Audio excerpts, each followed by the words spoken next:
Hey Spirit fam, Brie Marie here with day 21 of July Journey 22, which is growth. I believe it was growth. Yes, growth. And for the last one, I forgot about the one oracle card I pulled, so I'm going to do that first. Destiny. Growth is a part of your destiny. We are forever growing. They say people don't change. Well, we do. It might not always be for the best, but we are constantly changing. We're constantly evolving. We're constantly growing. Some people faster and more extreme than others. Some people put more time and effort and energy into their growth. Some people might seem stuck in certain places of their life for a very long time. And this is something that they will deal with in their next lifetime because their spirit is craving that growth. It is their destiny to grow. That's why we came here.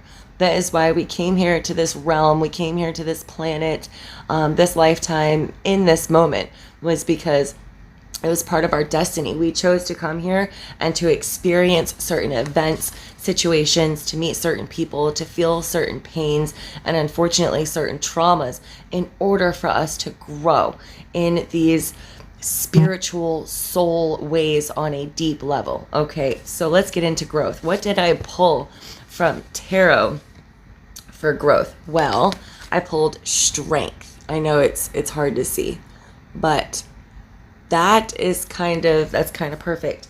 So again, I'm going to read it and I want to say I love it. Thank you for those of you who are loving me reading from the book, because I love it too, and I love to share it with you and have you enjoy it as well. So thanks for telling me. Strength.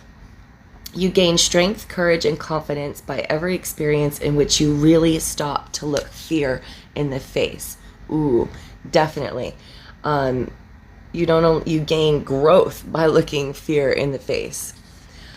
Once upon a time, there was a wee hummingbird who loved to travel.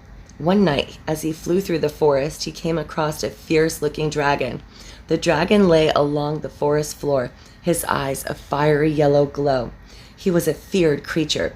Nobody dared stand up to him, since no one had lived to do so. The dragon was not always like this. He had been a good creature and a friend to all, but the power he held over others had gone to his head and earned him a reputation as a terrifying monster. No one ever came near him anymore. They were too scared. The hummingbird was terrified and wanted to fly away, yet something stopped him. He knew that just because he was tiny in comparison to the dragon, it did not mean he was any less powerful. He flew right up to the dragon, staring him dead in the eye. The dragon was shocked. No creature had ever had the guts to come near him. He stared at the calm little bird with his ferocious yellow eyes, hoping to scare him away. The hummingbird may have been small, but a brave soul was he. He continued to hover beside the dragon, completely unafraid. Interesting, the hummingbird thought to himself and flew closer. The dragon sat still, staring at the bird.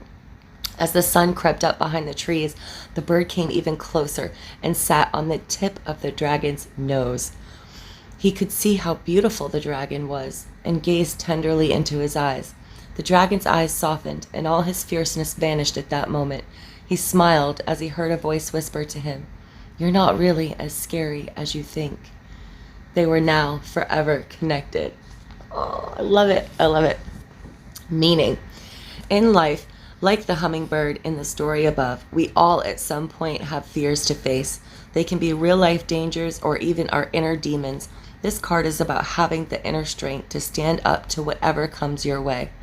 Sometimes what we fear is not real, and it's constructs we have created in our mind. Never think that you are too small or not enough to overcome whatever challenges come your way. You do have courage, strength, patience, and determination to keep going. And when you do, you will find that growth that we were talking about. The strength person is someone who has strong willpower, is confident, and shows great leadership. They have a tremendous amount of inner strength with a strong lust for life and are not afraid to go where others dare not.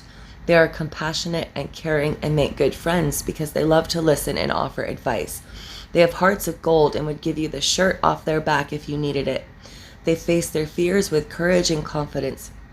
They may come across as bold and brave on the outside, but sometimes, underneath all that, there lies a person who allows themselves to give in to their fears, rendering them scared and with low self-esteem, a far cry from the confident image they like to portray. Okay, so growth comes from facing your fears, okay? And the fact that it's hard and scary and painful and scary, did I say scary, is all the more reason why you're going to get that growth. I was actually just talking to my friend Kristen yesterday about how I could keep doing what I'm doing now because I've gotten really good at it, but I won't grow that way. And there's some things like in-person readings, phone readings. It's, as an empath, the energy is much, much stronger, and it really throws me for a loop because I'm trying to focus on the reading, and then I can pick up on all this other energy at the same time, so I try to avoid them. But a lot of people love the phone readings or the face-to-face readings, and I do pre-recorded or through text. And for my own personal growth, it's important that I start to step out of my comfort zone, right? Try new things, face your fears, and that is where your growth is going to come from. Thoughts. What are some of the things that scare you? Do you know why? What risks are you willing to take to try something that you fear doing?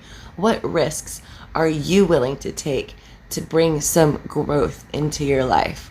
All right, guys, there's today's thought for you. Let me know what you think down in the comments. Other than that, I'll be back.